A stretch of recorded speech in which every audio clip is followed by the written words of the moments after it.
Aaron, would his hat look better with my outfit? Yeah, you want Can I Sean's borrow hat? your hat?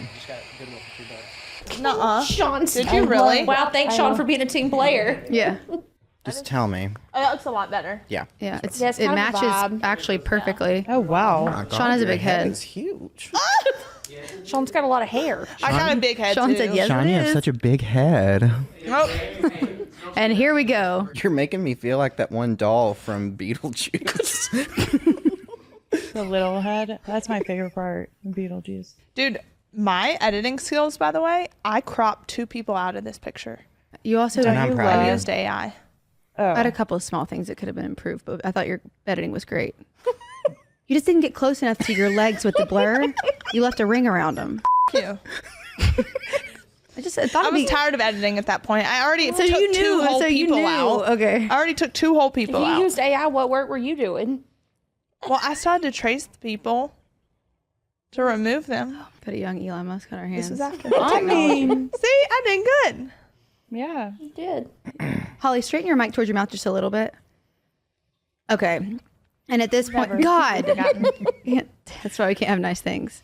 I think we already kind of started. Oh, did this. I mean, at this point, it's gonna be like this. I feel we? Okay, like. perfect. You want to try to tell people what we're doing before Yeah. this just goes completely to shit? Yeah, for sure.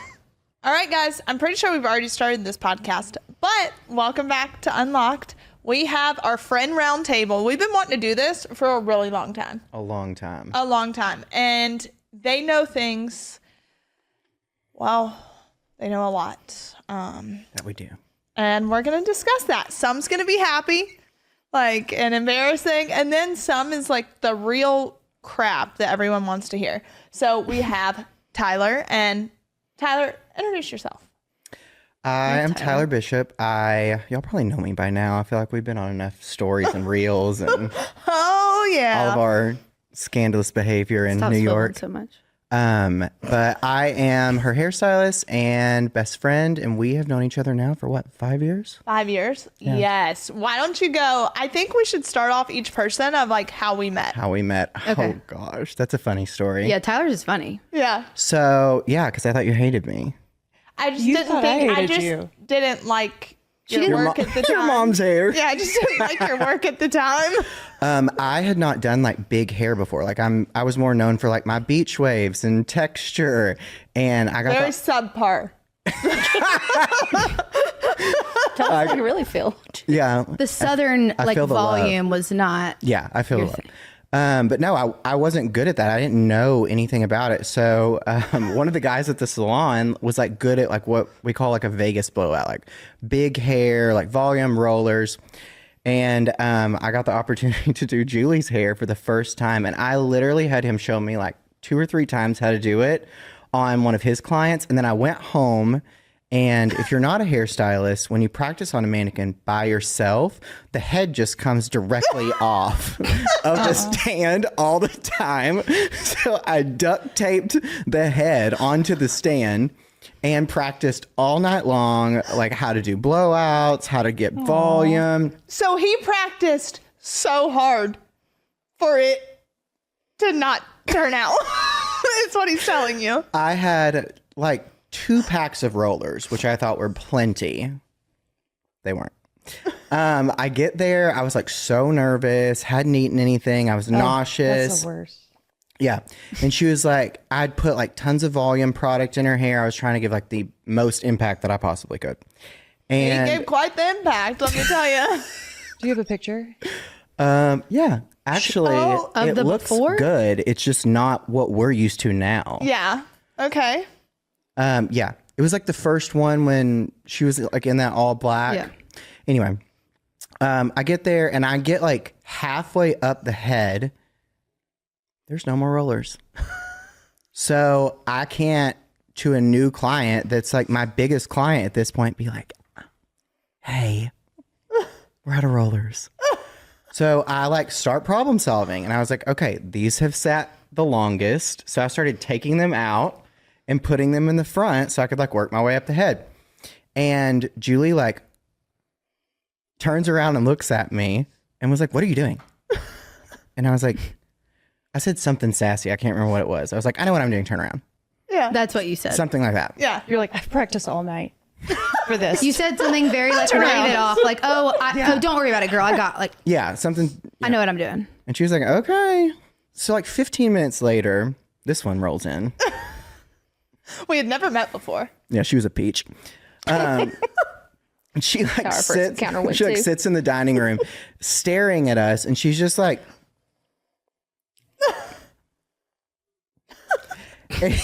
You knew she was talking and she shit. goes, Mom likes a lot of volume. And I was like, yeah, I know, I got it. Yeah, I got it. And then like, what was it? She was like, I loved my hair. It was so great. And like a year later, both of you were like, we hated her hair. Yeah, we hated it. But It that, was terrible. long story short, was the first time that we ever met. That's the first time we ever met, and then somehow became friends from that. Not sure how that led into a friend. I think you did her color. It was and Sarah. I loved. My old mentor. Yes. Yeah. Because she did my hair in Florida when I was there for vacation, Yep. and then that's She how flew we up here to do like a couple people's hair. Yeah. She was doing y'all's hair, and she had told y'all like, I've got somebody here Yeah. if I'm not here to do it. And she asked me if she could use my station and if we could tag team like we used to, because she had taught me everything I know. And y'all walked in and y'all were like, I was like, oh shit, this is about to be bad. No, and then you started did doing it, my yeah. color, and I was like obsessed with it. And then now, y'all, he's really good now. Like he's really, really Now. good now. clip that. Yeah. Like that. No. Okay. Part of our friend group too, we always give each other shit All the like time. all the time, and Yeah. it's our way of showing love. I know it seems kind of abusive, but it's Pretty dark. it's It's pretty all dark. in love. Pretty all in love. Yeah. So Tyler is responsible for my hair, thank God, because now I'm obsessed with it. But that was our encounter. Now you can't live without me every time you go somewhere. Anytime I go somewhere, and like Tyler loves me enough to go to the RNC and do my hair. So Clip that. like that's some love. And was a fun trip, though. That was a fun trip. Yeah, we had a good time. That was fun. And now we have Holly. Y'all have heard, if you have not heard Holly's episode of like telling her story, it was insane. It was so good. Was it? Yeah, it was really good. A Way lot back of people, towards the beginning. You'd have to scroll back. I mean, but- yeah, that was like the very, very beginning. yeah, a lot of people like connected with it. But how did we meet? When? I remember. Oh, I've God. been thinking the whole time, just like looking straight through, like, when did I meet Savannah? But it was like 7 years ago, or could have been longer.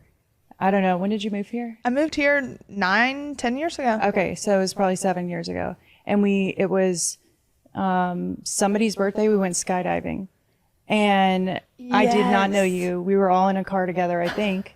Yes, we were. And then as soon as we got to the skydiving place, you're like, come into the bathroom. And I'm like, okay. And we get into the bathroom and you were like sobbing. Do you remember why? Why was I sobbing? You don't remember? Only happens No. once a quarter. I know. Right, that's a rarity. If that. I didn't even know her. I was like, Clearly, I was She just knew unhinged. you were the nurturer. the meme. I'm not. I mean, I'm kind of. You are. Yeah, you are. Anyways, okay. So What was you're I sobbing over? Because Nick got sold to the Penguins or some shit. I didn't even know what you were talking about. I was like, Traded. Traded, maybe. He was not being trafficked. yeah. Winnipeg Jets. He got traded to the Oh, Jets. yes. Yeah, that's what happened. Was that really what happened? You were so upset. Was I? Yeah. Oh my God. And then fast forward, you guys went skydiving. Yes. And we get back in the car and you guys are just sick. Do you remember how sick you were? Like gonna throw up. I guess no. from doing like Oh, the spinning. Yeah. Oh, no, I'm out on that skydiving trip that we were talking about. No, it'll be great. It'll be great. Then I didn't talk to you for like 2 years after that, I think. Stop. That is insane. I cannot believe you remember that. I do. She was like, It took me a minute. Well, there's like a stranger calling to her in a bathroom at a skydiving. Yeah, clearly I was unhinged. And I didn't even know what any of it meant. I was like, I don't know. You clearly, because you just said he got sold. Yeah, I still, yeah. Well, Savannah. Never mind. I'll tell that later. Okay, great. Yep. So, well, there we have it. That is Holly. And our relationship, I absolutely love it. And Holly is that friend that like her facial expressions.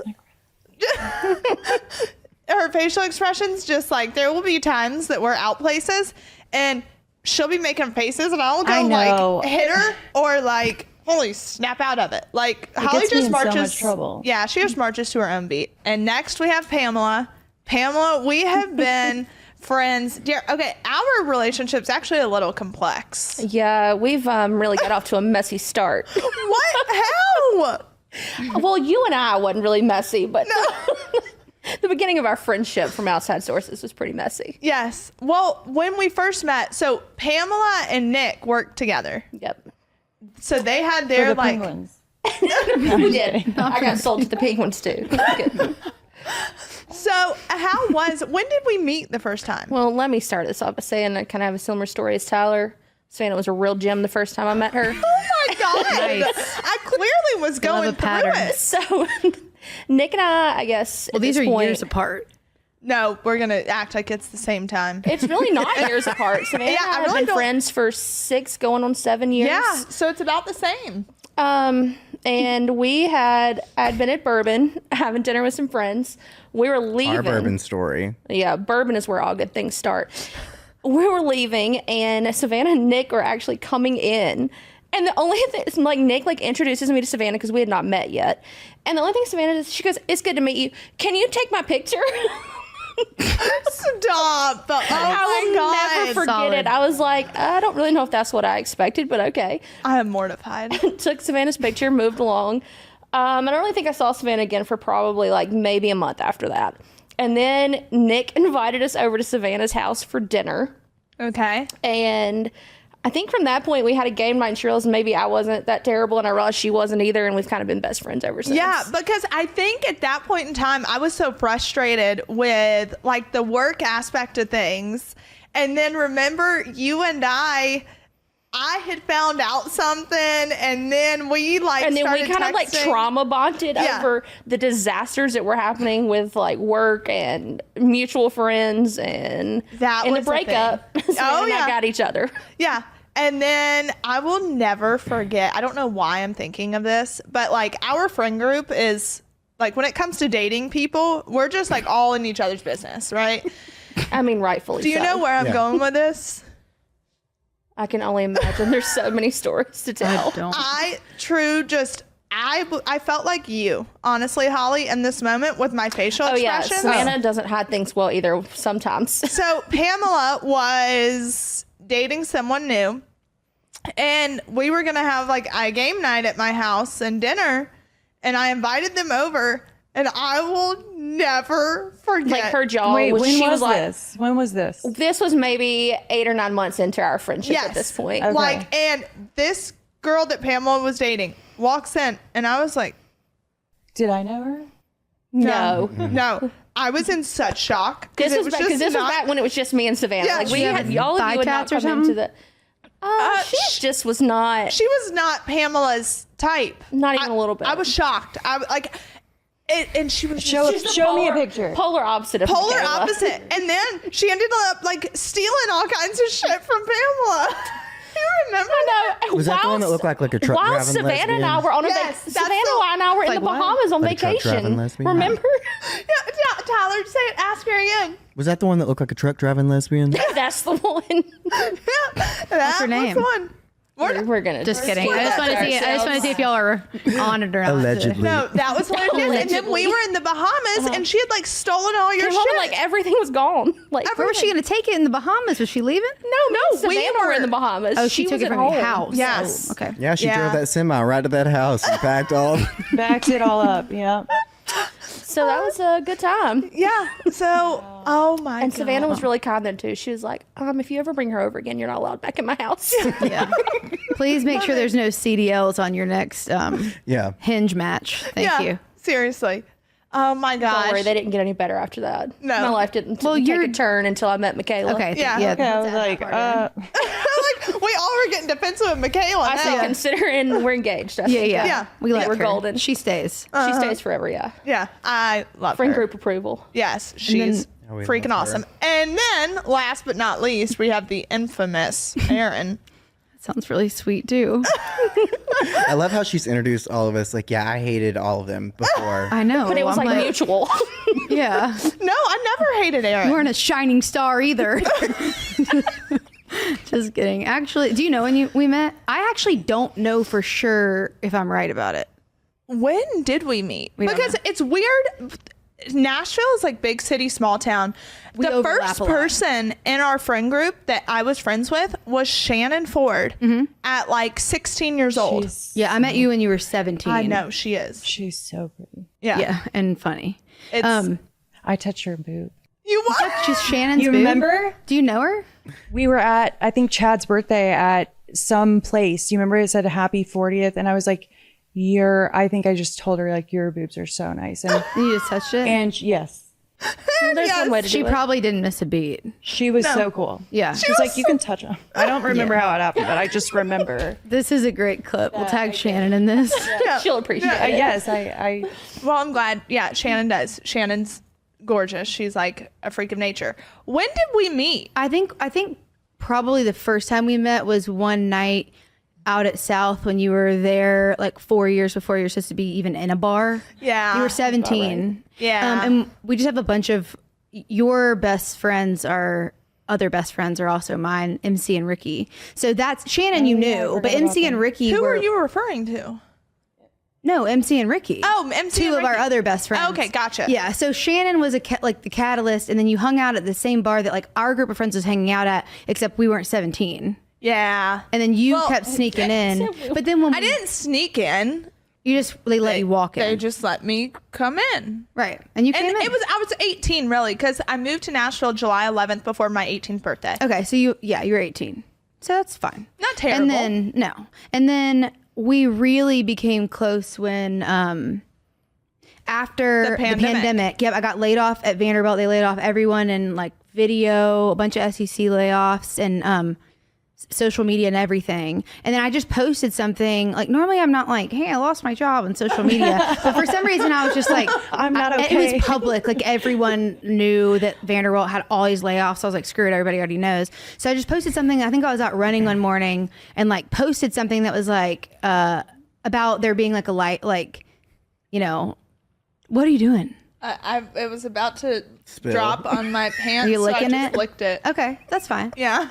But I looked over posted mid-lick. something about like guess I'm ready for like, I don't, this sounds so cheesy. I don't think I said adventure, but I was like gonna figure out what's coming next or something. Savannah responded and was like, hey, do you do anything video, photo for things that aren't sports? And then it was like the same thing as Tyler, and you were like all night, like what? figuring it out and YouTubing. And Right? Have a fake Dexter head in my apartment trying to video That it. you're duct taping to the. YouTubing how to do the video. But immediately you were like, okay, well, I need someone. And like that, you actually helped me. I never took an official, like I never took another job except for freelance jobs ever again before starting the company. And part of the reason I didn't have to jump back into another job immediately is because I was doing stuff for you. So you helped bridge that gap between my job and starting my company. It was honestly such a God thing. Yeah. Like such a God thing when that happened. And we've done now so much stuff to get, like so much content. I know. So much stuff. And so much fighting and you know, I think just what was it the other day? Fight that much. It was something with like our scheduling or whatever, and I was like, it's not coming up. I was like, this is a you thing. Well, And it was we got into it over there, and I was just like, I'm gone. We'll deal with this another day. the calendar. And can anybody else attest to y'all's individual experiences with technology as it relates to Savannah? And how would y'all say she does when it comes to Considering that technology? Savannah and I sell real estate together, she doesn't even know how to log into Facebook. Thank on her you. own. There it is. Like, Yeah. There it is. Facebook stumps her most of the time. If that Facebook's answers any ancient, questions. though. She actually struggled with It that is. this It's day. like it's like MySpace now. It is. Yeah. But it's the most basic user-friendly Yeah, system it is. there is. 'cause just a it's meant for old username and a people. password. Just a Right. username and a password. Okay. Well, to each their own. Okay. Yeah, so we did get in a You little say tiff. potato, but we say vodka. Yeah. we know. We know. Dear God. So you made it all the way around the table. Yeah, we did. What's next? Well, what do you think is next? Well, I wrote down a bunch of questions that I think was funny. Okay, so I think this episode's probably going to turn into 2 parts. I want to talk about just funny stories that we have as a friend group. I want to touch on some of the stuff that went down with your parents that maybe other people don't know, like some of the ins and outs. Can y'all share with the group? No, we're just already laughing about your funny stories you want You to said funny stories, and we both looked at each other. Because The night that Tyler and I met's quite the story too. So Should maybe we start off with that? you can. oh my god, yeah. How did y'all meet? Okay, so Well, Bourbon, clearly- right back to bourbon with you on Valentine's Day. Stop. so Wait, I we're good.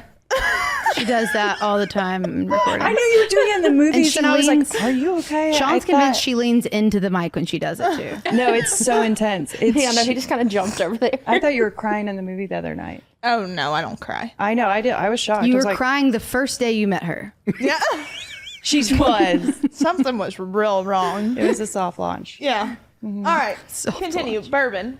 so I think we're going on a date, and you had came. No, Savannah and I had been day drinking all day. Wait, On Valentine's my Day, like memory. 3 or 4 years ago. 4 years You've ago, gone through baby. a lot. I have gone through a lot. That's Yeah. why you don't remember. I honestly We could think just like the gaslight her and trauma. make shit up. Let's do it. This is my friends right here. What'd you just say? We could just gaslight you and make shit up. You got to be real strong what to be in happened. the We're like, "You social don't remember?" circle. You don't You remember? don't remember? You've been through a lot. You've been through a lot. She told me that she was going on a date that I think happened later on. But she was like, I'm going to meet my friend. I'm going out with my friends tonight for dinner. You should come. She came to my salon suite to get her hair done. And that's when you invited me. And I did your pony that day, remember? Is this the time that Because- she pulled Yes. my ponytail out? Yes. Yes. And after that, I was trying to put it back in the bathroom. We got your trench coat drenched to the toilet. We were trying to blow dry the coat with one of those hand dryers, and all you can hear is us like little schoolgirls laughing in the bathroom. But no, I thought I was expecting like a group of friends, and it was just her and Pamela. Because at that point you didn't know she didn't have is that many. And guys, to make something very clear, because he just got real confusing, I was not on a date with Pamela. No. No date had happened at this No. point. So yeah, the date happened. No, at all. No, the date happened. Y'all are missing. I understand what you're saying. We know that you weren't on a date with Pamela not then, or Nobody thinks you're a lesbian. I can assure you. yeah. What? You trying to call me a hoe? I'm trying to call you heterosexual. There we know are, you like there guys. are tabloid articles circulating right now about how Savannah's thirsty and needs to stop commenting on Kevin Costner's legs. Yeah. Look, that's an obsession Savannah will never let go, and everybody needs to get over that one. Thank you. No. Okay, continue. Sorry. So the date had not happened yet, I guess. I don't know what date I was had- supposed to be on. I do, I'll but I'm get- not going to share I'll that. get to that. This episode of Unlocked is brought to you by Progressive Insurance. Let's face it, sometimes multitasking can be, well, overwhelming. Like when your favorite podcast is playing and the person next to you is talking and your car fan is blasting, all while you're trying to find the perfect parking spot. But then again, sometimes multitasking is easy, like quoting with Progressive Insurance. They do the hard work of comparing rates so you can find a great rate that always works for you, even if it's not with them. Give their nifty comparison tool a try, and you might just find getting the rate and coverage you deserve is easy.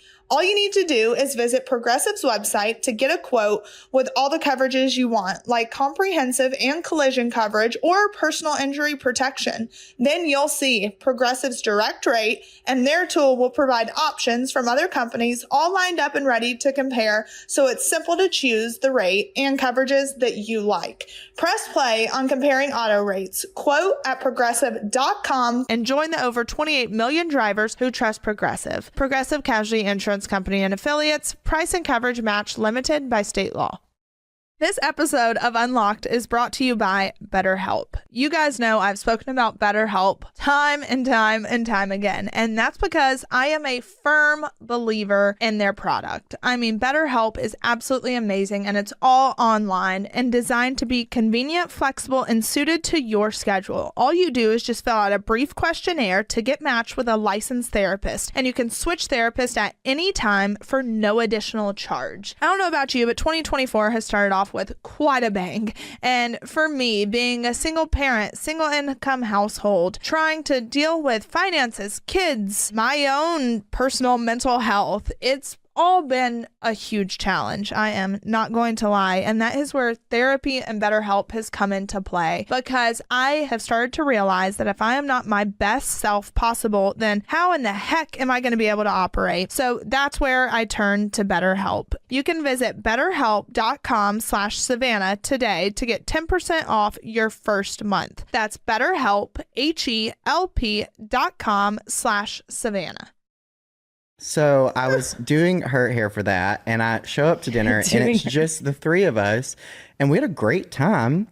And somehow we sat at the table over near the window, kind of. Yeah, and somehow we got on the subject of how even though I'm gay, I don't do any gay things. No. I don't go to gay clubs. I don't go to gay bars. I don't go to Pride. I just don't like people. I mean, I really don't either for the most part. That's not really about you not liking gays as much And I as you just feel like not sometimes liking like gays are like catty. Like if I want to go to a club, I want like everybody to have fun. Yeah. And this And I night feel Tyler like really when you proved go to his gay point. clubs, a lot of times it's like very cliquey. And like if you're paying attention and you're not somebody that anyone's looking at, you can like pick out the groups that don't like each other. Yeah. And they're all like, I love. and then like 3 Cosmos in, like they're all secretly messaging each other on Grindr. And then like 8 a.m. rolls around and they're like, I love that. so I was like, yeah, I'm all set on gay clubs. I'm all set. That's my phrase. Both of them were like, oh no, you're going. It was like a Friday or Saturday night, right? Yeah. That sounds about right. And they were like, oh no, you're going. I didn't go. To a gay I'll club? get to He's that. getting there. Oh, okay. The Sorry. This was supposed to be a group the collective. damn dream team over Yeah, here. it was supposed to be a group collective. And they were like, oh no, you're going. And I was like, not me. I think that was supposed to be a date with old. This was long before that. Yeah, just big. Continue. So we were like, they're like, you're going. And I was like, no, I'm not. And they're like, you're absolutely going. So they get me tipsy enough to be like, all right, fine. I'm going to go. And we get all the way down to the bottom of the hotel. And she ditches us. Not only ditches us, we turned around and she had vanished. Gone. She didn't tell us she was didn't tell us leaving. bye, just I do nowhere to that. be seen. We didn't know if she just got her valet ticket and got in her car and left, if someone else picked her up. Yeah. If she'd And been so- kidnapped, like So I They would bring it panic. back. not, I don't like meeting new people. Well, am we're all caught up on that. am standing with someone brand new we had known each other for maybe an hour and a half at this point. who knows that she needs to boss me around or I'm not going to go. So she's like, we're leaving your car here. We're leaving my car here and we're going to Uber. Sorry, that's just my naturally bossy state. Yeah. And I was like, okay. Yeah, that's better that way. So we're like on the way there. And can I tell the whole story? I mean, Why not? Look at Holly. Holly's over here like, I'm bored. no, I'm just. So we're on our way there, and she was like, we're going to both clubs. I was like, no, you get to pick one. And she was like, I'll pick one. And then the other. And I was like, okay. So we walk into Tribe, and it was pretty dead. And there was a line wrapped around the building at Play. I love this part. That's why I was like, can I tell the whole story? So she like takes me by the, I was like, let's just go. Like, I don't want to wait in that line. It's going to be like an hour and a half. And she was like, no, it won't. And she like grabs me by the hand, walks This is all what I learned from Savannah. Yeah. walks all the way up to the front and looks at this big bouncer and is like, yeah, my name's Pamela. I know the owner. I can call him. You might have not know the owner of Play. Yeah. Did not. Just so we're clear. Yeah. And the guy was like, oh, okay. And Walked it right is in. shoulder to I shoulder would've died. from the door to the ticket counter where they give you your stamp. And she just bulldozes her way through. And when somebody's pushing you from the back, you want to like turn around and be like, what so they don't see her. They see me like. I didn't get you. So we get our ticket, and then she bulldozes us all the way to the bar, which is a long walk. And the bartender sees it, so he's intentionally ignoring us until she like puts her feet on the footrest of a bar stool, so she's like head and shoulders above everyone. Don't act like you've never and done she's something like, similar. Excuse me. I would have. Holly would have been mortified. I would have been like. I was. I gets would have better. been mortified. What's the best part of it? You can just fast forward to the end of this part. Yeah, so where she you, bulldozes all the way to the VIP section that's roped off. Stop. It wasn't roped off. There was just some tables and chairs. There was no rope. Yeah, but no, there was the little thing. Remember? Well, maybe I missed that. Oh, God. You did. And there were people half her height Literally. that had bought those tables. Because they were half her height. And, you know, there was like a drag performer. And so she's standing in front of them like this with dollar bills. Stop. Savannah? No, not me. Oh, I was like, that's such a good story. I did not. Vanished. Yeah, she that vanished. would've She's been already sad. ditched us. She's not there. So I'm with my new friend. Oh, okay. Pamela. And Me and Pamela. So that was highly embarrassing. I finally got drunk enough to stay, and she was like, I'm ready to go.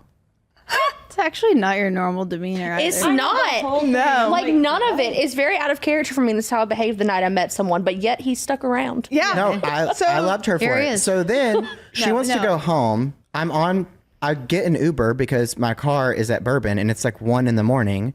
And this minivan rolls up in the alley and opens the back sliding door from the front seat and goes, Tyler? And I was like, yeah. And like gets in the van. My phone dies on the way because I still live in Franklin. And I realized that the key fob to get into my apartment is on the key ring that's at Bourbon. Oh, no. So I'm in an old neighborhood trying to raise up my windows to get into my apartment. I'm breaking into my own apartment at 1:30 in the morning, and it has a child lock on it. So it only opens this much. So I have to squeeze my way through and get into my apartment. That's the night I met Pamela. Wow. And that's how most of us became friends, as Savannah probably abandoned us all together at one point in time I think or so. another. I'm almost positive that's probably Savannah's what really happened. good at Irish goodbyes. When she does right. that, I start like abandoning her back. Because like she's going to call you eventually. You know? She runs off. I mean, unless you're really going straight to bed and that's it. Yeah, I'm known for that. Yeah, Like, you- y'all know you'll be at my house and we'll be And eating. she will go to bed and leave you up We watching will be in the TV. middle of a game or a conversation, and you will get up like you're going to the bathroom And never run a come bath. back. She'll run a bath, and we'll walk into her room, and she's like, I'm in the bath. And we're like, Or she'll we text supposed the to group leave? at the table and be like, good night, lock up when you leave. yeah. Yeah, basically. I mean, y'all really have. I mean, okay, what we want to go into, because everyone loves, it's so crazy, but the people that listen to this podcast love to hear like about all my misfortunes. That's because it Yeah, makes that's them why feel we better. put. That's why sometimes if you see her sad on the thumbnail, we did it on purpose because people are more likely to click on it. Yeah, it's crazy. That's the truth. It's the truth. So now I just embrace my shitstorm of a life and just go for it. We know what our motto is. What? Oh, if we didn't have that bad luck, we'd have no luck at all. That's right. That's what we go by. And when I think too, we all became like much closer when mom and dad left. Yeah. Like, we were or just through close. that Leading process. leading We were up close to before that. through Yeah, that process. leading up to the, we were, I mean, Yeah, no, but I'm saying like as a group, like we all were close, but like especially leading up to it, like we were all around Yes, much okay, more. yeah. well, like, and we with didn't each need other. you. We didn't necessarily like use you as a means to talk at that point. We were all talking to each other Yeah. to make sure we were doing the right thing by you. Yeah. It's like our individual bonds, I feel like, got a lot stronger. Yeah. Well, who was it that was at the house whenever the whole guilty verdict came down? Holly and It was Chad. Holly. Was it you and Chad? I knew for a fact it was you, but I couldn't remember who else was there. Chad. So you and Chad When you were on the way home from when the guilty verdict came that's down. right. And I just like that whole thing. Yeah. I remember like, first off, I still can't even watch Law and Order because, like, when you hear that guilty, like, it's like plays in your head. But I didn't cry the whole way home. Like, the whole way home, and I thought, like, I was crazy. Who was in the car? It was, I don't even remember. I don't even remember getting home. But I think it was your mom Chloe drove. and Grayson. No, I had my car. No, it was See, a man. Like, Nope. I thought it was. Was it Nick? I think so. I think he drove you, You back and that Nick? day. no, I drove because Nick had to get No, it was Dad's. Nick. No, I think it was no, Nick. Nick went back. I immediately left. And then Nick drove Mom or Dad's car home because they both had their cars too because it was a 4-week trial. So Nick went back to the hotel, dealt with getting everyone's stuff packed up, all of that, and then drove one of the cars home. And then Mom drove the other one home with she and Dad because they had to stay longer. Remember, we wanted to get the kids out of there because the press and all of that was surrounding it. remember Did you have the kids in the car? I know I had Grayson. Yeah. I know for a fact that I had Grayson. And then Nick dealt with everything else so we could go ahead and get back to Nashville. But I don't remember, like, getting home. No, I'm telling you, Nick drove Mom's car home. What feels weird about And it my is that there's grandparents were, two. no, who drove Nanny Faye's car home? Remember, because she was so upset, so someone had to drive her car. Because it's weird because we feel like it was twice because it kind of was because the second one was almost the sentencing. The real sentencing almost felt like a trial. Yeah. So Yes. it feels like there's two, but we were all at We were the all sentencing, at the sentencing. That was which felt like another mini trial. But I don't know who was Yeah, with you. but I know for a fact it was just it was me and Grayson, I Okay. want to say. But when I got home, I literally walked in the door and collapsed. And it was, and I could not calm down. And I think I don't know, I took something to, like, calm me down. I didn't give you anything. No, it wasn't you. I had no drugs. No. Okay. She said Holly was the only one at my house, and I got they gave me something. totally high. And they knocked me all the way out. No, like, what is, I don't know. I took you something. took something for your anxiety, For my I'm anxiety. sure. Yeah. Which would be And- understandable. But then Holly literally, like, bathed me. Yes, you took my. Remember? I helped you get in the bath. Yeah, Yes. like helped You me were get in the shower. sobbing. Like, I couldn't even function. And then from there, what other, like, that was The next week or really two went bad. that And way. when was that? That was, what month was that? that was in June, I think, because the trial started May 16th on Grayson's That's right. birthday. That on was in his June. 16th birthday. Then if you flash forward, there's a bunch of stuff that happened in between of like things that you were having to do with lawyers, but it was right before Thanksgiving. Yeah. The week before Thanksgiving that we had to go back to Atlanta for the sentencing, The which sentencing I was did sad. not know because I've never sat in a case like that. I had no idea that like new evidence was being presented. It was a whole day long gosh. thing. It felt like a trial again. Yeah. And it was your whole family. It was like, well, Chloe was sick actually, and Chad was there watching her in Strep. another room. They both Chad They had were strep, sick. Yes. Yeah. flu. But Grayson was there. The whole family was sitting, and I think the three, Yeah. We were right behind right, them. yeah, in a courtroom. But it was also open to the public, so there's press there. There's a bunch of people there. The judge was so mean.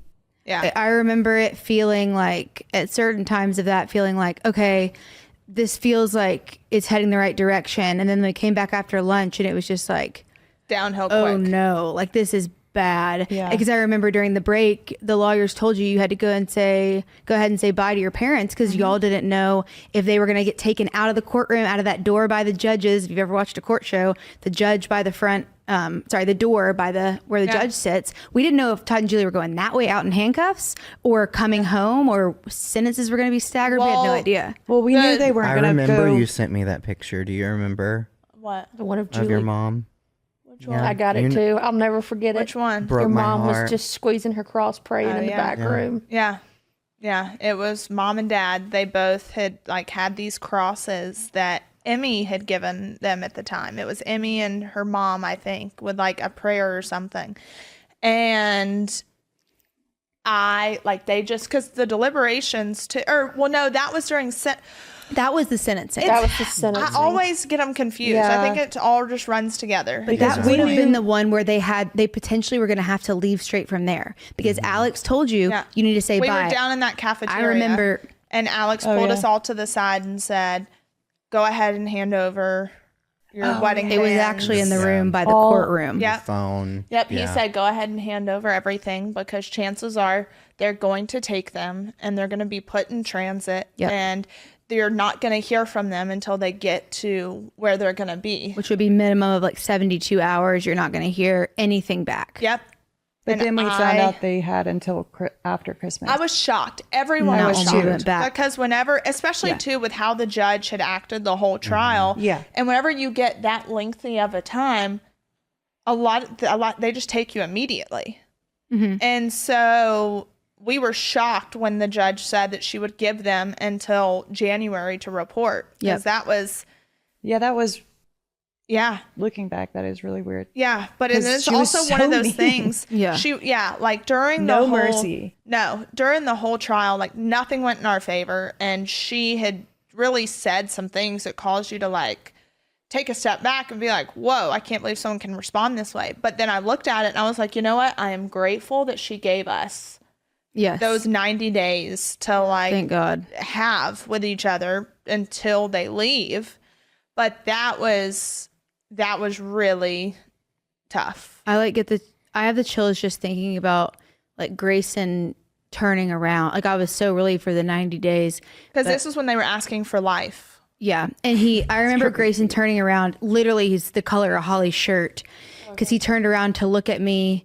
And because y'all were all really good about just looking straight forward, like trying to be stoic. And Grayson like turned around at me and I have like chills all over my body just thinking about it. And like desperation of like Somebody it was do almost like he was something. looking at me and being like, Aaron, don't let them. Yeah. Like as if I could do anything. But it was just like this look of like, that can't be right. And when And you saw mom and dad's face, that was Yeah. a tough. And that was the hard part. I had lunch with your mom several times over the course of that day and when they left, and you could tell the life had just been sucked out of her. It was very hard.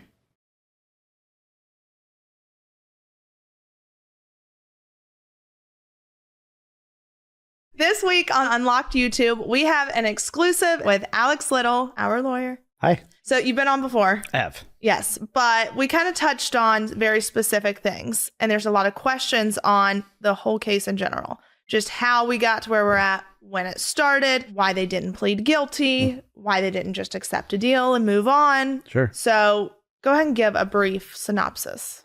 Of all of those things? Well, just kind of like a, So I think eagle's eye view. there are a lot of misconceptions about the case. There's a lot of misconceptions about how it got to where it was. There's a lot of misconceptions even about sort of what actually happened. And I think probably the most difficult thing to figure out when you hear a case like this, you hear bank fraud, you hear tax evasion, like what do they actually do? And here it's really, I think, much different than people expect. People expect, hey, I went in there, I tried to steal a bank's money, I did all these tricky things. That's not what this case is.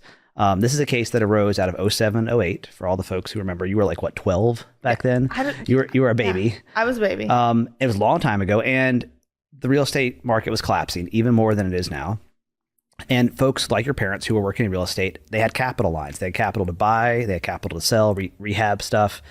And they worked with banks across the board to keep these capital lines open. And so imagine, everybody, I think you think about mortgages, right? You think you buy your house, you get your mortgage, it's a lump sum payment, and then you pay that off over 20 or 30 years. That's not at all the sort of types of loans that you deal with in the real estate industry if you're a professional. The companies at issue that your parents ran, were part of, had these capital lines. And so basically you could ask the bank up to a certain amount, I need this money out, I'll pay it back. But it's on a sort of rolling basis. It's kind of like a glorified credit card with a lot bigger numbers and a lot lower interest rates. And during the financial crisis of 07, 08, the credit lines had to be renewed and the banks stopped renewing them, or they were much more strict about renewing them. Back in the day, you literally would just sort of say, hey, let's keep this open for another year, As or they long would as you just were do it good on automatically. making your payments, they would probably just go ahead and renew it. Oh, they would not probably, they absolutely would. And so here, as people's capital values fell, as they had a hard time selling properties, it wasn't unique to your parents at all.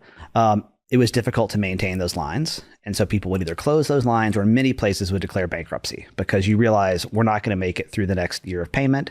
Let's not, we can try, or do some sort of restructuring, but ultimately it's going to end up in bankruptcy. And that's what happened here. None of that is unusual, and none of that is criminal. Except now, 10 years later, when the government, or many years later, when the government started to look back, they said, well, gosh, some of the paperwork that your company filed around those renewals had information that was inaccurate about the state of your finances. And so it's, think about those applications you fill out. Like when you get a credit card, it says, how much do you make? What is your income? Is your income $100,000? Is it $80,000? Is it $200,000? And you're just flipping through and you're putting that number in.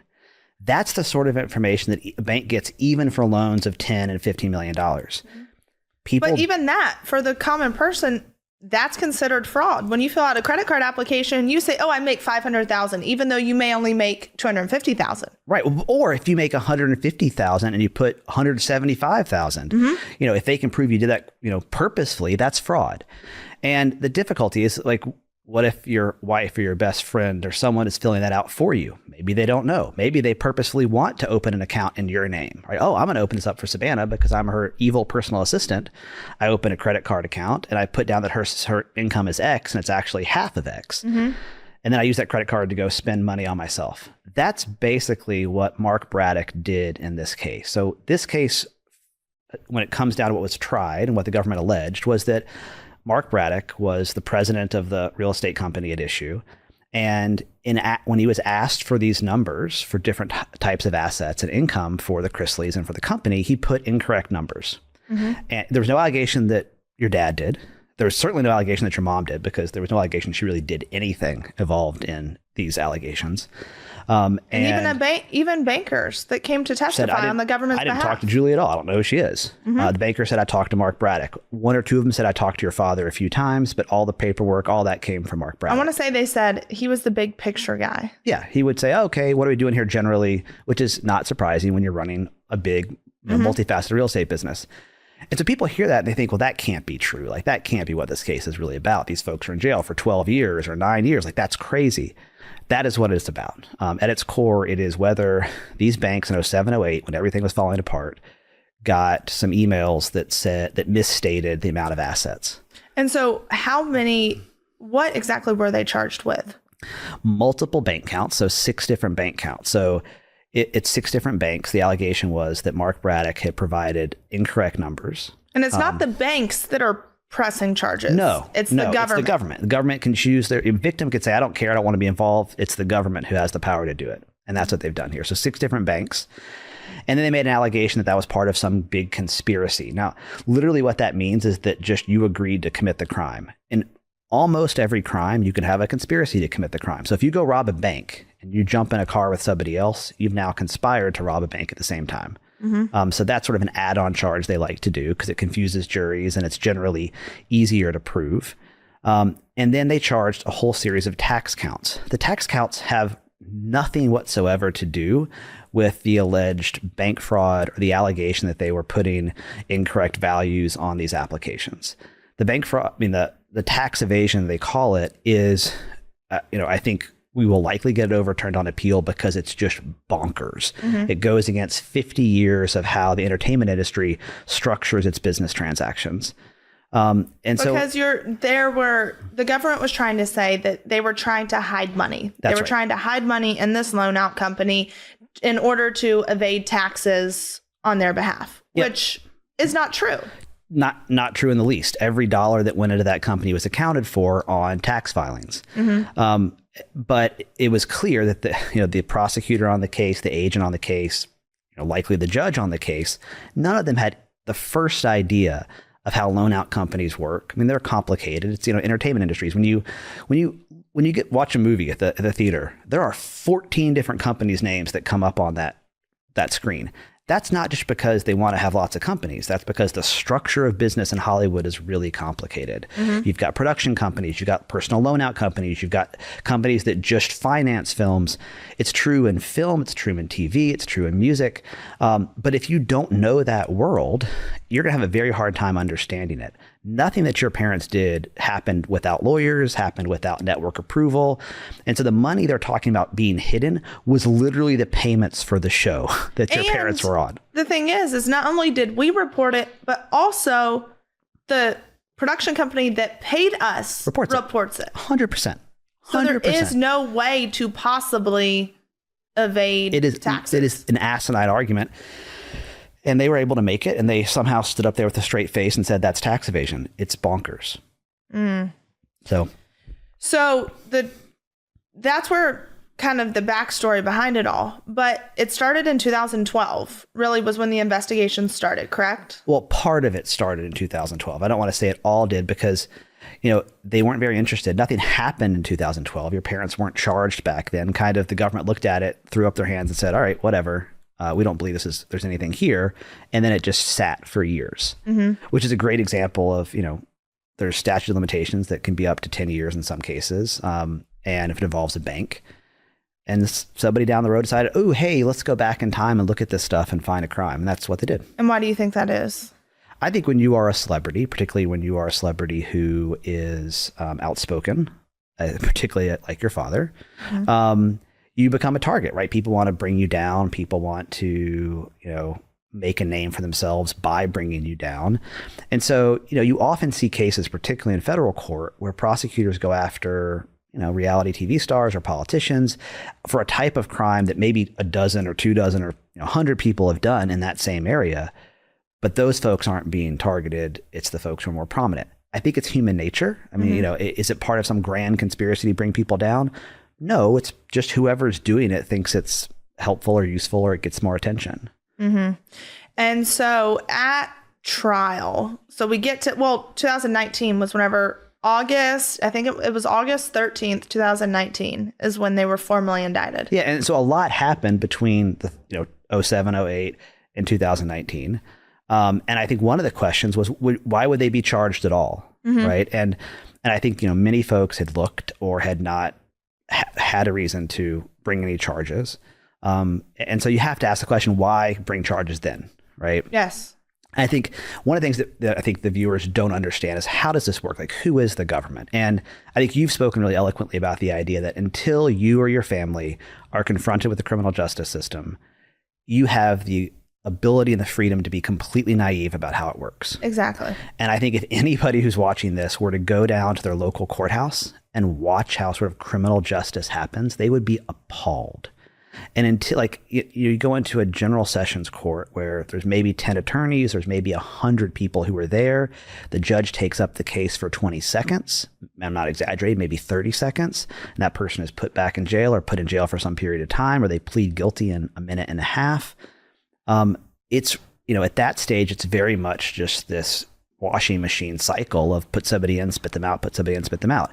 At the federal system, it's slower and more deliberate, but it's no more arbitrary. You have, the federal government is not some monolithic sort of figure. It's a group of people, and they work in offices with office furniture, and they, have break rooms, and they are as, skilled or unskilled as you'll find in any other, workplace. I think, imagine the way I talk to people about this is, go to your workplace if you work in an office and imagine the most terrible coworker you have. Whether they're just spiteful or mean or whether they're just dumb. Everybody has these coworkers. You've got great coworkers too.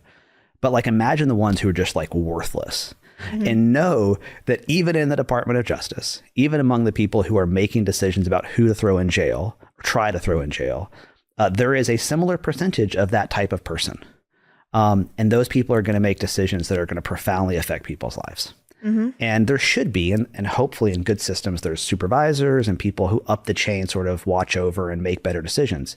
History would tell you that there's plenty of times that those systems fail and things don't work out the way they should. There's plenty of wrongful convictions. It doesn't happen just by accident. It happens because the system is set up to prosecute, to assume guilt, and to sort of promote the people who get success really at all costs. Because conviction rates 98% at trial, something like that. Yeah. For folks who are indicted eventually who get judgment or convicted, it's very, very high. It's well above 95. And it's not necessarily because 98% of people are guilty. Yeah. Right. Or if it is, it's, how many federal crimes did you commit today? I'm going to guess 3. I mean, it's a Thursday. If it's Saturday, I might have guessed 6. Right. But, that's the reality is there's a lot of things you can get charged with. And if these people, whoever they are, decide that you're a target, they can do that. And so a lot of things happen between that time frame. The Georgia, and that's what people don't realize is there was 2 different cases. Yes. Georgia Department of Revenue and then the federal case. Right. And they kind of morphed into one. But you had, a system where the Georgia Department of Revenue was upset because they thought your parents should be paying certain taxes in Georgia that they weren't. They had moved to Tennessee. They had different business dealings. When you make a good deal of money, you hire accountants, you hire lawyers, and you figure out how to pay less taxes. That's standard. Like Elon Musk pays, I think, 0 taxes a year. Like I know that Amazon did for years with their billions of dollars profits, paid like 0 taxes. And you do that because you have lawyers and accountants who structure that. And I think when your father started talking about how his business was working and the money they're making, it really ticked off the Georgia Department of Revenue. Yeah. And so they, focused on him and your family in a way that was really not normal, certainly not normal in looking at what they were doing. And it led to a couple, like a raid on the warehouse without a warrant. I mean, a series of just misconduct that the court has found by the Georgia Department of Revenue that immediately led the Georgia Department of Revenue to hand over evidence, which was all, obtained in violation of the Constitution illegally. To the federal, illegally, illegal evidence to the government. And it is sort of that kicked allowed? That off. So it's not supposed to be allowed. But I think what you're learning and your parents are learning in really the toughest way is the law. Like here's a notebook. It's full of paper. It could have laws written in them. Those papers and the law can't do anything. That paper can't get up and put me in jail. It can't free me from a false conviction. The Constitution, unless Nicolas Cage has found something on the back of it, like it has no power by itself to help you. The law is just a system of people and a system of organizations that do things. And if those people and those organizations fail, no matter how perfect the law is, they fail. I mean, for folks of faith, you may think the scripture is, literally God written and it is infallible, but the people who are around it fail every day. The law is no different. And so to answer that question, why wouldn't the state of Georgia be allowed to work with the feds? Why wouldn't they, or why shouldn't they? Why aren't they allowed to? Or is there a gray line? They could have worked with the feds if they had done things legally. They didn't. I mean, they basically went and, threw the Fourth Amendment out the window. And so through their investigation, what they did was taint all of this evidence and then try to hand it over to the feds to be like, oh, no big deal. It's not our problem anymore. And the feds somehow thought that was okay. And because at that point in time, you'd obviously, through all these depositions, all these interviews that have been done, we have thousands of hours of recordings that state that there was a vendetta. These people just wanted to see the Chrisleys fall. So let's take a step back, because I don't know, people, like, we're so deep into it, may not know what that is. But what's crazy about this case is there was a group within the Georgia Department of Revenue who were interested in focusing on your family and trying to find wrongdoing. And at the time they were doing things which a court later determined were illegal, there was another investigation, totally unrelated, of wrongdoing in that agency. And because of that investigation, there were people in that agency who were wearing recording devices and recording conversations in the office. And only because that happened, just by happenstance, do we know some of the crazy things that these officials were saying about your parents and about sort of the case. And this is before anybody was charged. This is when they were sort of just fishing for, can we find something to prosecute them for? Yeah. And at one point, I know on a recording, they state wiping government devices clean of anything that has to do with the Chrisley case. Well, that was crazy. The craziest thing that I remember from that piece of the case was someone talking about a dartboard with your father's face on it that they were throwing. I mean, if people, you want to get a sense of how crazy this case is, there were literally people before there were any charges who had taken a picture of Todd Chrisley, put it on a dartboard, and were throwing darts at it. Like, if you think that is how criminal justice is supposed to work in America, go to North Korea, you'll be much happier there. Much happier there. It's not how it's supposed to be. It's not. And what's so crazy now is how quiet all of that is. When all of these people get fired, get let go, they completely restructure the Department of Revenue. And it's quiet because they hide it. Well, I mean, governments are not really good at taking accountability for their own misconduct. And as systems, they're not rewarded for being like, oh yeah, whoopsie, let's mea culpa.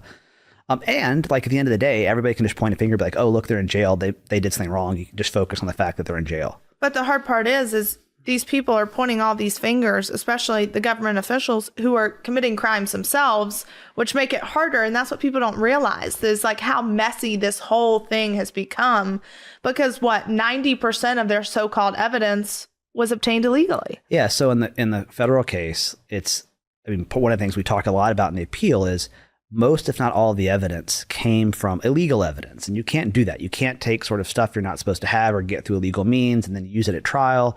And they did all that. And they also, we have very clear affidavits to the effect that like they were talking and coaching witnesses in ways that were really improper. And so that's... And what do you mean by that? Yeah. So one of the issues I think is you had a case that if you're a prosecutor looking at it, there's a lot of holes. And particularly on the allegations of tax evasion, there were holes because there wasn't a clear theory of evasion. It wasn't like your parents were stuffing money in their mattress and like not telling anybody, or taking gold bars and putting them in the Cayman Islands, or had like offshore accounts. Yeah. And so they needed to make it look like they were just really greedy and really just not negligent, but like purposefully evasive. And so they had a witness testify that your parents hadn't paid any taxes for some period of years, where they had.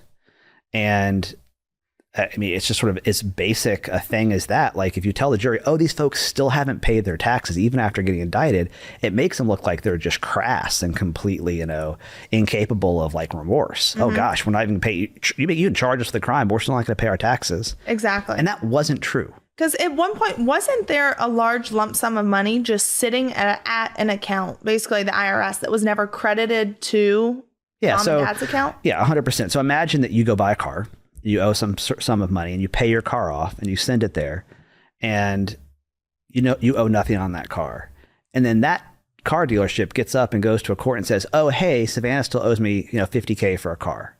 That is exactly what the federal government did here. The money was paid. There was no debt left, but they went into court and had a witness swear under oath that there were these outstanding debts for taxes. And after trial, what we found out that what she said was not true, and she knew it wasn't true? Or it certainly was not true. And if you look at her computer logs as to when she accessed information, there's no chance she did not know that money was sitting there.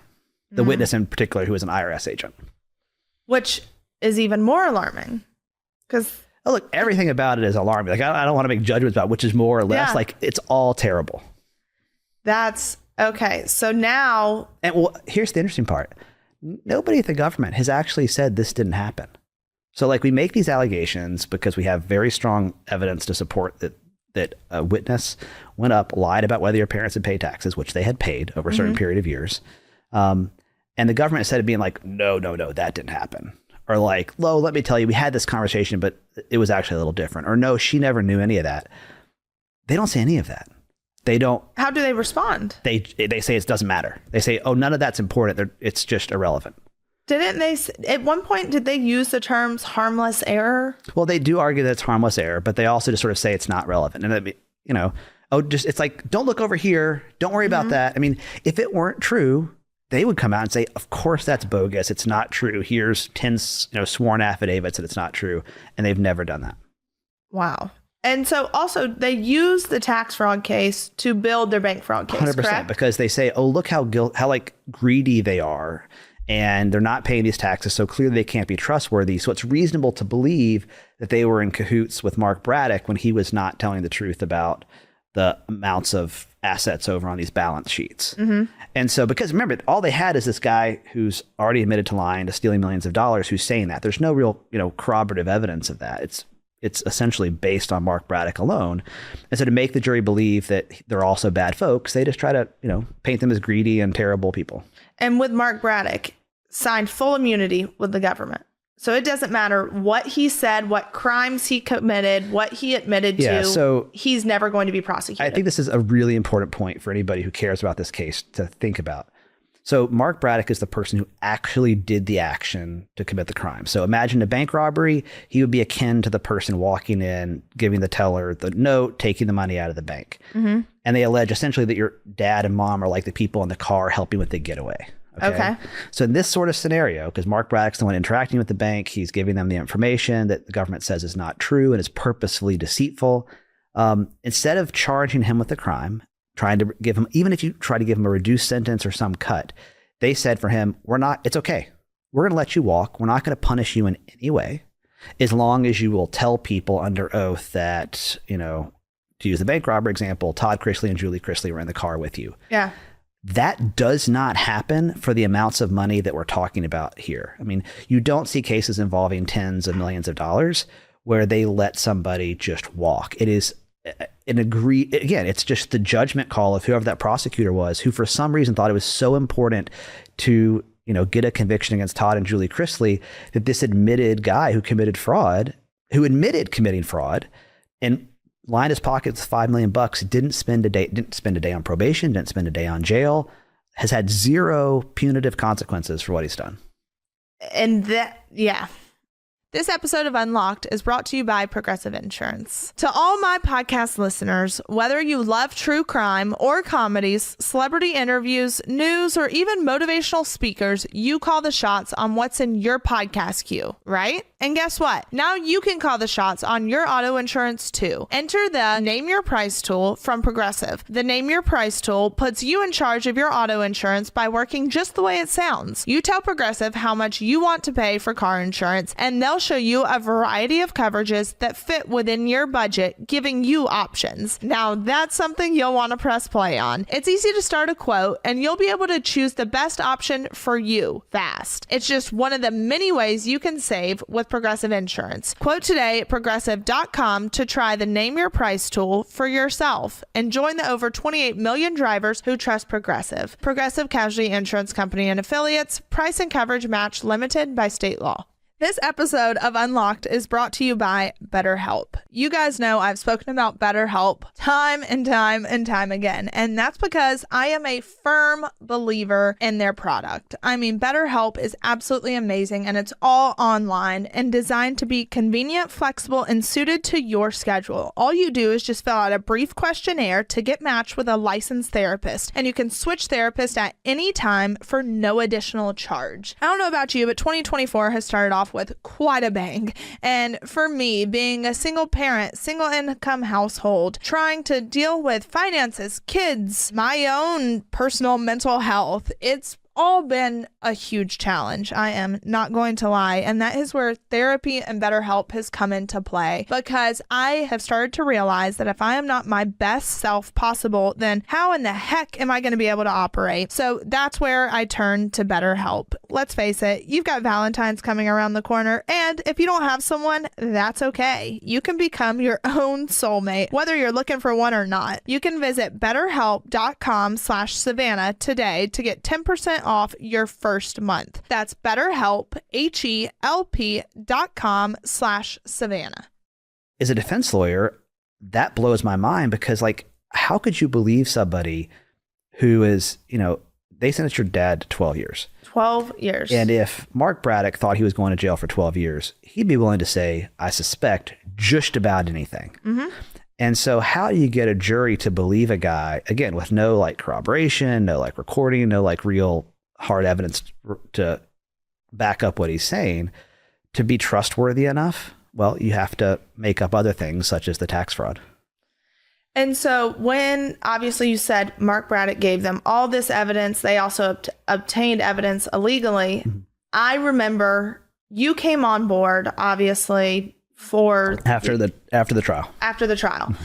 And so you were at the sentencing hearing. I was. When they were going through everything. And the FBI agent was on the stand, and you had asked about the evidence. Well, mom in particular, because you had said, in order to, I guess, sentence on conspiracy, you have to have a date to when the crime was actually committed. You have to have some information about what crime in particular you were trying to sentence her for. Mm-hmm. And so, again, imagine the bank robbery example of gang drove around to 4 different banks, and they robbed a lot of them, and you charge one of the people with just a conspiracy to rob banks. You would need to know, which banks did they steal from and how much money did they steal, to be able to figure out what sort of sentence is appropriate. Because if I stole $5 million today, and then you helped me steal $5 million tomorrow, you're only responsible for the $5 million that you stole, correct? Assuming you actually stole it, which is not the case. Yes, here. no. But assuming you actually stole it, yeah, that'd be right. I mean, for the way they would sentence you, they would consider that you stole $5 million from a bank, not $10 million or $100 million. Mm-hmm. And that never happened here either. And it didn't happen because with your mom, there was really no evidence whatsoever that she knew anything about what was going to the banks. Any of it. Bankers testified they didn't know. Yeah, her. They said they had no interaction with her. She didn't email anything. And so that's one of the more egregious things. Again, people are like, this can't be true, Alex. It sounds so crazy. It happens all the time where an overzealous prosecutor, the government decides, well, let's go indict the wife too. Why do they do it? Well, one is leverage because they don't want to go to trial. They don't want to risk their successful case by going to trial and losing. And so they will say, well, hey, husband, and it's often the husband, not the wife, but that doesn't, that's obviously not always the case. Sometimes it's the wife who's the bad actor. Like Elizabeth Holmes, who's going to jail for less time than her father, even though her crime is massively bigger in terms of monetary value. Mm-hmm. But they'll say, all right, husband, if you don't plead guilty, we're going to charge your wife and, she's going to suffer this consequence. Or husband, if you don't take this plea, the circumstances for your wife are going to get even worse. Mm-hmm. And it's legal. They can do that. I think it's terribly problematic because it sets all sorts of bad precedent. There's plenty of people who are innocent who are like willing to sort of sacrifice themselves so that their spouse doesn't go to jail. And it just sets up a terrible sort of incentive structure. And here, like in many cases, there's very little evidence that the spouse is involved, certainly not culpable in the same way. Your mom should not be in jail. Mm-hmm. Even if you believe everything the government said, for her to go to jail for the amount of time that she 7 did years is just, it's bonkers. It is totally inconsistent with, I think, a reasonable sense of justice. Mm-hmm. And so when the FBI agent was on the stand, you had asked what steps they took to get all of the evidence authenticated to where it is what you say it is and nothing more. Right. And they were like, none. And so, again, this is bizarre because we're talking about these credit lines. So credit lines, you have to, you have a whole big packet of information. You give to the bank. They open a credit line. You're signing your life over. Anyone knows that when you sign anything for a loan. And there's a lot. And then the renewals, though, are pretty minor. It's just like a piece of paper here. Can you sign this? Can you docu-sign that? For, I think, all but one of these loans, maybe even all of them, they didn't have any of the underlying loan documentation. So at trial, they never submitted the original loan documents. Yeah. And so, again, like, okay, well, what does that matter? How does it prove they didn't do this? Well, it sort of shows you what a haphazard, like slap together sort of case this was. They would never bring this sort of case if it was not a Todd Chrisley, if it was not a celebrity, if it's not someone they could have a press conference about. Exactly. Because I remember sitting there and what they showed for the loan amounts was an Excel spreadsheet they created themselves with a bank name and the number they allege was... Yeah, that an FBI agent had written down on his computer. Mm-hmm. And so is that information correct? Maybe. Is it not correct? We don't really know. The bank has some records, but they don't have any of the underlying records. And so I think it's just more of like an example of this is not top quality work, mm-hmm. right? These folks are not like, finding Al Capone. And, and getting him for tax, it's a much more sort of slap together, let's see what we can do. And everything about what we've experienced and the evidence and how the trial has gone and the way the government's responded has shown that there's some, major problems with what they're doing. I've had a question and then I lost it. Well, I can't imagine. There's just so many pieces of this. And I think, when you read some of the comments like, gosh, they're guilty, they should go to jail, they're terrible people. Why do people think that? No, my question came to me because you were talking about a plea deal, how the government will say, if you plead guilty, we'll let her go or you'll get less time. Yeah. One of the biggest questions is, well, clearly they're guilty. Why didn't they just plead guilty? Well, so they're not guilty is the mm-hmm. first problem. Yeah. Plenty of people who aren't guilty still plead guilty because the pressures are enormous. People don't realize how much the government does pressure you. The coercion is terrible. I mean, Dad was they asked for life in sentencing. It was like 20 some odd years. It was terrible. Yeah. And, the coercion the government can have is massive. And so people who would want to fight or they just can't afford to fight, like attorneys are really expensive. If you don't have... Really? Yes. Really? They can be. And now there are some very good public defenders out there. There's some very good public defenders' offices. They're often massively understaffed and overwhelmed and cannot devote enough time to the cases. And so when you can't afford a lawyer who can devote the time the government can, government has unlimited resources. They can keep adding prosecutors they want. They want to bring in 4 new agents. They can. It costs them $0 more to do that because all those folks are getting paid for by taxpayers. For the individual defendant, if you want to actually put forward a full-throated defense, it's going to be expensive. Most folks don't want to put their family through that and are willing to throw up their hands. Even if you're innocent or you have a really good argument as to why what you did was legal. White collar crime, which is what this is called, is very different. If you go out there and you shoot somebody in cold blood, there's not a question about what you did was legal. Almost every murder case was this a murder? So it wasn't self-defense. And then who did it? There's no question about whether it's wrong or right to commit the crime. In white collar cases, whether it's healthcare fraud or bank fraud, somebody may think, well, I thought what I did was okay, or I thought I could do this, or I certainly wasn't intending to steal from the bank when I did Y. And so you have this extra layer of like, does the person even think they're committing a crime?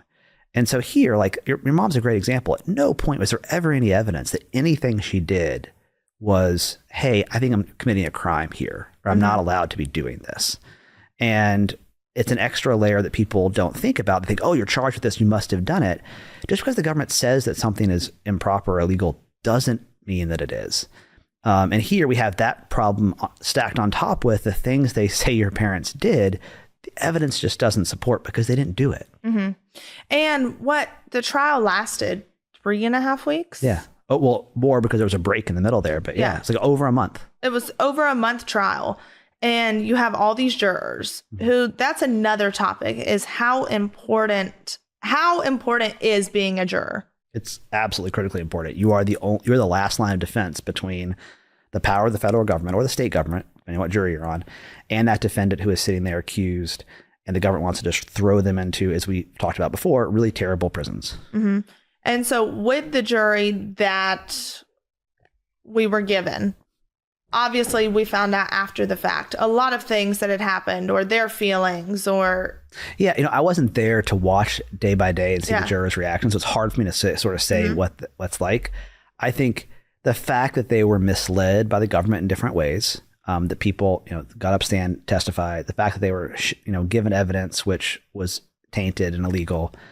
I can't say that they were just totally wrong because everything about the process was so messed up. It's hard to say whether they, did something completely wrong. I can tell you, if you're in a trial, we had this idea in America of, presumption of innocence. That's what we say on paper. It does not exist. I mean, the moment that somebody is charged with a crime, everybody just check out Instagram or Facebook they're guilty. Well, that was even a question while they were deliberating is the indictment evidence? Yeah. No, it's not. Or is the indictment admission of guilt? It's none of the above. No, not at all. This is just what's being alleged by the government. Yeah. And if they can't back it up, I mean, it's sort of like when you say, hey, you've got to stop beating your wife. Well, was there any evidence that person beat their wife? Or vice versa, whatever it is, like that's, and it is, I think, a true statement that a juror, when they sit down for the first time, comes with those same biases. They think, well, I'm here because this person did something. And, that's the sort of distance between the way we like to imagine our system works, presumption of innocence, and how it actually works, which is, I think they probably did something, and I'm going to let the government tell me what it is. And so at trial, obviously the government had dozens of witnesses. We had witnesses, but mom and dad didn't testify. Right. So a question that I see is, well, if they were innocent, then why didn't they testify? It is generally terrible for a defendant, no matter how innocent they are, to take the stand. And I think one of the reasons for that is when you're on you don't get to just like tell your story, right? And people like me get paid a lot of money to contort, what you say, to ask questions in such a manner that even if the actual answer is pretty innocuous, I've made it sound so terrible that the jury is at least going to get the impression that there's something wrong there. And there's lots of dangers also that they'll ask you about really irrelevant stuff that will make you look bad. And so I think here, for example, the government was really obsessed with this idea that your father was greedy and like was wearing expensive clothes. If he had taken a stand, I have no doubt, again, I wasn't there to help make the decision for him not to testify. The government would have probably asked about every piece of clothing in his closet. How much is that jacket? That's a $5,000 Gucci jacket, isn't it? Yeah. Yes. Well, and ask those things in a way to make it look like there was something wrong. I mean, particularly white collar cases, the government always wants to make it look like there is a problem with making and having money. And some people, will be swayed by that. For sure. Because gosh, that's a level of wealth. It's just obscene. I can't believe that. It has nothing to do with whether or not you committed a crime to get that wealth. And here, what was so crazy is that there was no allegation that the money and the transactions back in 07 or 08 had anything to do with your parents' level of wealth, because that was all from TV. Exactly. It had nothing to do with each other. It's one thing if you had sort of a cashier at a grocery store who all of a sudden is driving around a Ferrari and is accused to rob a bank. Well, okay, it's a legitimate question like, oh, you drive a Ferrari. Where'd you get that kind of money? Here, it was just, there was no upside for them to say, anything, particularly when you have to make the decision. You have to look at the evidence and be like, well, they have no evidence that I've done anything. And the law is really clear. Like, it's not your job to defend yourself. It's the government's job to persuade the jury that you're guilty. And I think one of the things that we often talk about when I have that conversation with a client about whether or not you testify is there's a real power to saying that I didn't even need to get up and testify because their case was so weak. You didn't need to hear from me. You don't even get there. Yeah. So, and like, what was your mom going to say? No, I didn't know about any of this. There was no evidence she did. Like, okay. So them not testifying, that's a normal thing. And I would say in 95% of my cases, I would always, no matter the circumstances, recommend the defendant not testify. In fact, I think there's more of a case when there is a gray area and it looks like the defendant has done something that he recognizes as wrong, that he needs to then explain that.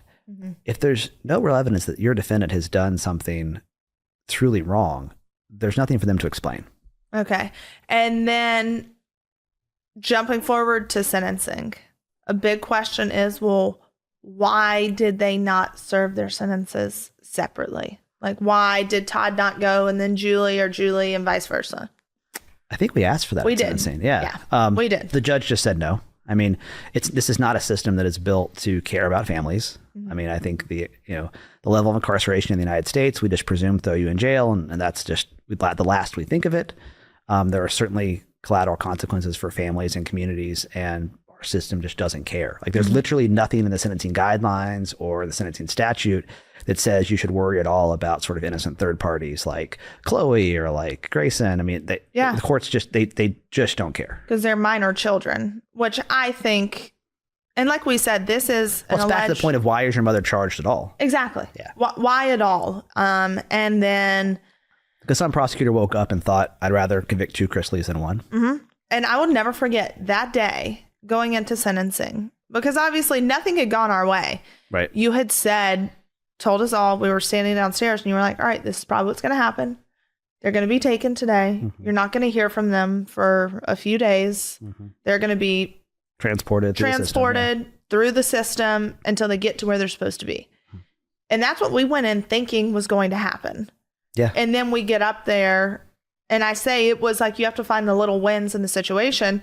The judge gave them a date to which they were to report. Yep. And that frankly that's what should have happened. And I think we were preparing you for the worst case scenario, because if they're being sentenced for crimes that happened 10 years ago, why can't you wait 30 days for them to serve that jail sentence? It's not as if the dangerous felons that you need to keep off the street. Yeah.